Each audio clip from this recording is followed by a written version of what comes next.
Nagpanik ka na ba tuwing nagbabago ang iyong katawan na iniisip na baka may malubha kang sakit? Pagkatapos ng 60, madaling malito ang normal na pagtanda sa sakit. Pero hindi lahat ng sakit, mansa, o kabagalan ay ibig sabihin na may karamdaman ka.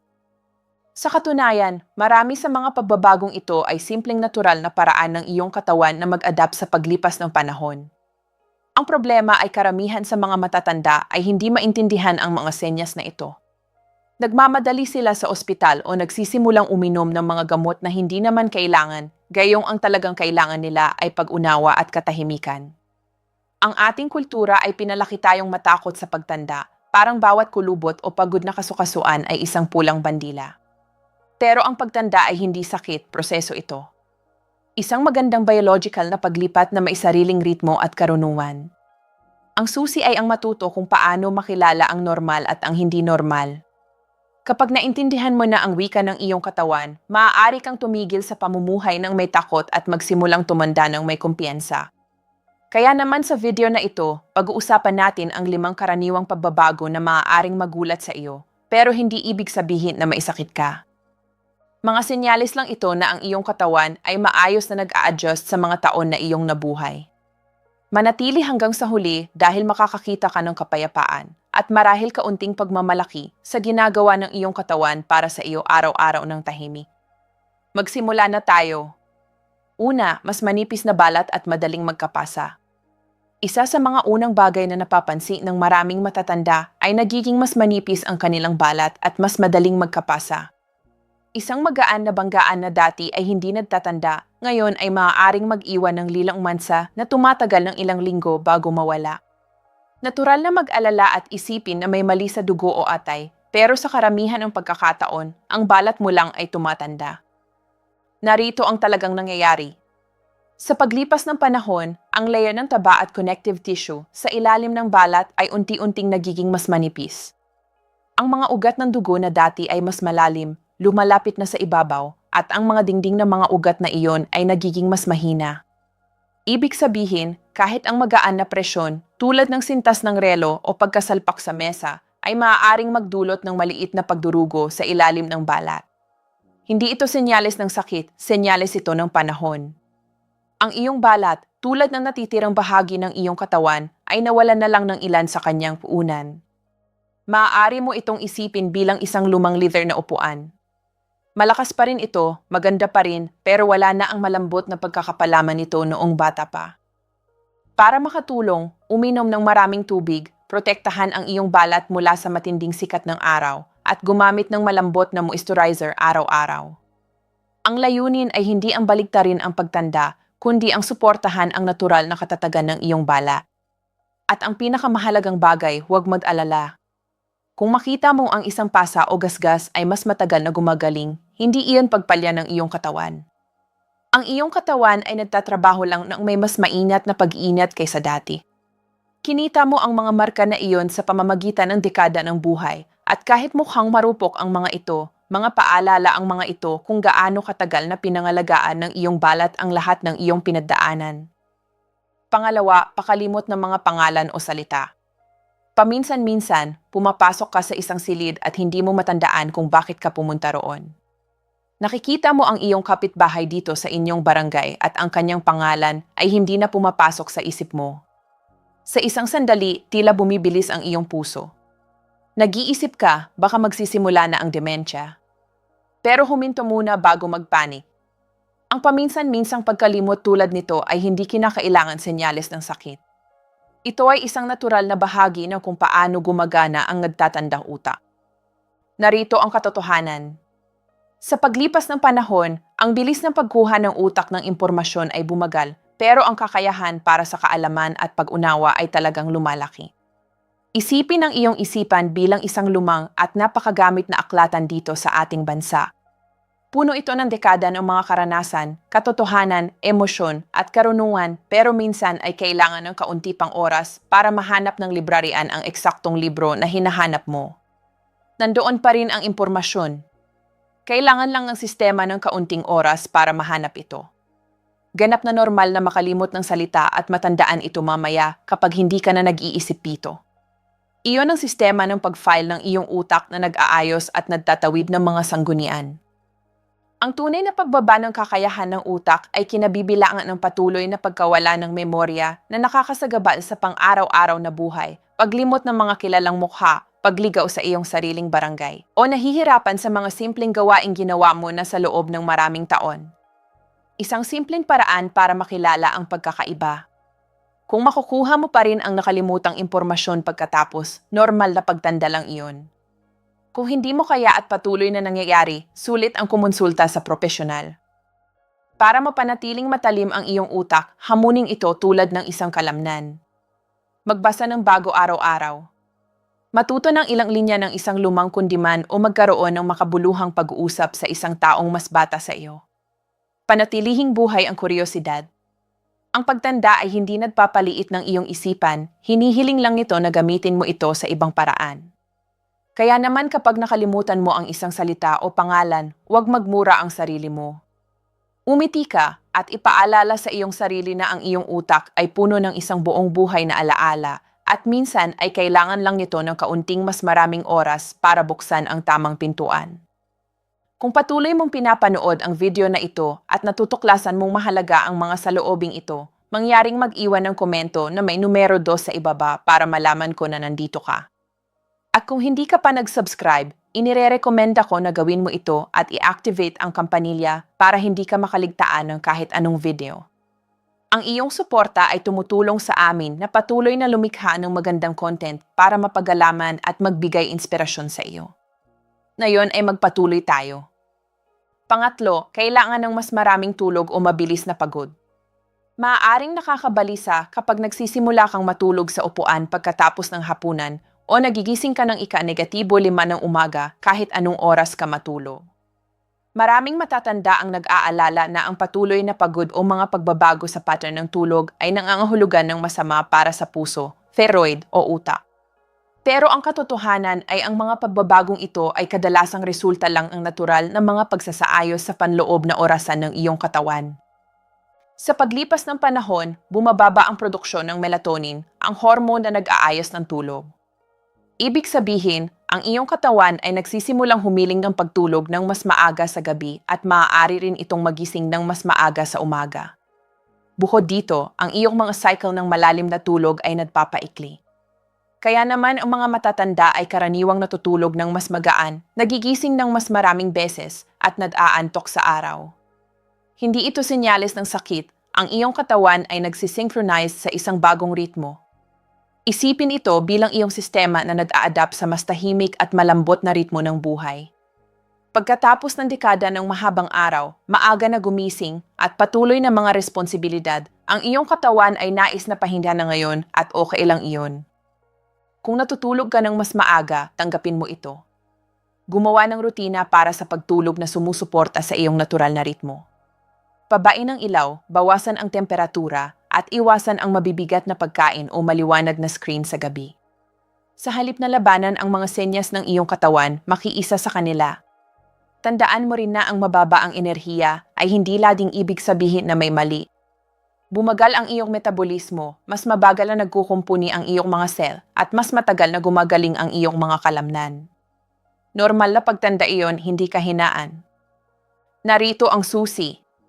Ang pagod na kasama ng pagtanda ay dapat na bumuti pagkatapos ng pahinga. Kung patuloy kang napapagod kahit pagkatapos ng isang buong gabi ng tulog, doon mo na dapat kumonsulta sa doktor. Kung hindi, tanggapin ang maaga na oras ng pagtulog bilang paraan ng iyong katawan na nagsasabi, sapat na ang ginawa mo ngayon. Hindi ito senyales ng pagbaba, senyales ito ng karunungan. Ang iyong katawan ay natutunan na kung kailan pahintulutan ang sarili na magpahinga kapag kailangan nito. Isang simpleng tip para sa ating mga lolo at lola dito sa Pilipinas, subukan ang isang hinog na saging tulad ng latundan o lakatan bago matulog. Ang saging ay may natural na tryptophan at potassium na tumutulong sa katawan na mag-relax at makatulog ng mas mahimbing. Madali itong makuha sa ating mga palengke, natural at epektibo. Ang ating mga lola ay matagal na itong ginagawa at may dahilan iyon. Pang-apat, mas malamig na pakiramdam kaysa dati. Maraming matatanda ang napapansin na nagsisimula silang maramdaman ang lamig kahit na ang lahat ng iba pa sa silid ay komportable. Ang parehong temperatura na dati ay okay na, ngayon ay naghahanap ka na ng karagdagang damit panlabas o kumot. Maaari mong isipin na ang iyong sirkulasyon ay nabibigo o ang iyong presyon ng dugo ay bumababa, pero sa karamihan ng pagkakataon ay isa pa itong normal na epekto ng pagtanda. Narito ang talagang nangyayari. Sa paglipas ng panahon, bumagal ang iyong metabolismo, ibig sabihin ay gumagawa ng mas kaunting init ang iyong katawan. Nawawala rin ang ilan sa taba na dati ay tumutulong sa iyong mag-insulate at mapanatili ang init. Bukod dito, ang iyong mga ugat ng dugo ay maaaring bumagsak ng mas mabagal, kaya mas matagal ang pag-abot ng mainit na dugo sa mga kamay at paa. Kaya naman ang mga daliri ay kadalasang unang nakakaramdam ng lamig. Hindi ito sakit, ito ay pisika at biology. Ang iyong katawan ay nag-iimpok ng enerhiya sa ibang paraan. Ngayon ay ginagawa nito ang pinakamabuti para maprotektahan ka, lang may ibang uri ng kahusayan. Narito ang isang kawili-wiling bagay. Ang iyong pag-unawa sa temperatura ay nagbabago rin sa pagtanda. Ang parehong ayos ng temperatura ay maaaring talagang mas malamig na pakiramdam dahil ang mga nerve na nadedetect ng init ay naging mas hindi sensitibo. Kaya naman hindi mo lang iniisip iyon. Talagang mas malamig ka. Hindi nagbago ang kapaligiran. Nagbago ang iyong katawan. Ang pinakamadaling paraan para manatiling komportable ay simple. Magsuot ng maraming layer ng damit. Panatilihing mainit ang iyong bahay sa isang pare-parehong temperatura at regular na gumalaw. Ang magaan na ehersisyo ay nagpapalipas ng dugo at tumutulong sa iyong mga kalamnan na natural na gumawa ng init. At kahit hindi mo gusto marinig ito, ang mainit na medyas at isang malambot na damit panlabas ay isa sa pinakamahusay na gamot na mahahanap mo. At para sa ating mga lolo at lola sa Pilipinas, ang pag-inom ng mainit na salabat o luyatia kapag nakaramdam ng lamig ay isang natural at simpleng paraan ng pag-aalaga sa sarili. Hindi lang ito nagbibigay ng init, nagpapalakas pa ito ng immune system at nagpapatahimik ng katawan. Ang ating mga ninuno ay matagal na itong alam. Magtiwala tayo sa karunungang iyon. Ang maramdaman ang lamig ay hindi senyales na may mali ang iyong katawan. Sinasabi ng iyong katawan na pangalagaan mo ito sa ibang paraan kaysa dati. Ang katotohanan ay ang pagtanda ay hindi nangangahulugan ng kahinaan, nangangahulugan ito ng pag-aangko. Ang iyong katawan ay matalino, may mga bagong paraan lang itong humiling ng kailangan nito. Kung patuloy mong pinapanood ang video na ito at natutuklasan mong mahalaga ang mga saloobing ito, mangyaring mag-iwan ng komento na may numero 4 sa ibaba para malaman ko na nandito ka. At kung hindi ka pa nag-subscribe, inirerekomenda ko na gawin mo ito at i-activate ang kampanilya para hindi ka makaligtaan ng kahit anong video. Ang iyong suporta ay tumutulong sa amin na patuloy na lumikha ng magandang content para mapagalaman at magbigay inspirasyon sa iyo. Ngayon ay magpatuloy tayo. 5, mga pagbabago sa sensitivity sa tunog. Maaaring napansin mo na ang mga pag-uusap sa mga mataong lugar ay nagiging mas mahirap sundan o ang mga mataas na tunog tulad ng pag-beep ng microwave o awit ng mga ibon ay parang kumukupas na. Minsan ay kahit ang mga normal na ingay ay maaaring maramdamang matulis o nakakainis. Maraming matatanda ang agad na inaakala na may malubha na nangyayari sa kanilang mga taina, pero sa karamihan ng mga kaso ang mga pagbabagong ito ay hindi sakit, mga senyales lang ng pagtanda. Sa loob ng panloob na taina ay may maliliit na hair cells na nadedetect ng vibration ng tunog. Sa paglipas ng panahon, ang mga cell na ito ay nangagasgas dahil sa maraming taon ng paggamit, dekada ng mga pag-uusap, trapiko, musika at pang-araw-araw na ingay. Kapag nasira na, hindi na sila nabubuhay muli. Kaya naman ang mga mataas na frequency ay kadalasang unang nawawala. Ang natural na prosesong ito na tinatawag na presbycusis ay unti-unting nangyayari at halos nakakaapekto sa lahat sa pagtanda. Maaari mo ring mapansin na ang iyong utak ay nagpoproseso ng tunog sa ibang paraan. Ang mga batang taina at utak ay magkasamang nagtatrabaho para i-filter ang background noise at mag-focus sa isang boses, tulad ng boses ng iyong kaibigan sa mesa. Pero sa pagtanda, ang mekanismo ng pag-filter na iyon ay nagiging hindi gaanong tumpak. Sinusubukan na ngayon ng iyong utak na iproseso ang lahat ng tunog ng sabay-sabay. Kaya naman ang mga mataong lugar o malalaking family gatherings ay maaaring maging nakalulula. Narito ang magandang balita. Ang mga pagbabago sa taina ay hindi ibig sabihin na nawawala ka na sa buhay. Ibig sabihin ng mga ito ay ang iyong katawan ay tapat na nagtrabaho sa loob ng dekada. Ang susi ay ang matuto na mag-adapt. Umupo ng mas malapit sa mga tao kapag nag-uusap. Bawasan ang background noise at gumamit ng mga tulong na device kung kailangan. Kahit maliliit na pagsasaayos tulad ng paggamit ng subtitles sa panunood ng CC ay maaaring gumawa ng malaking pagkakaiba.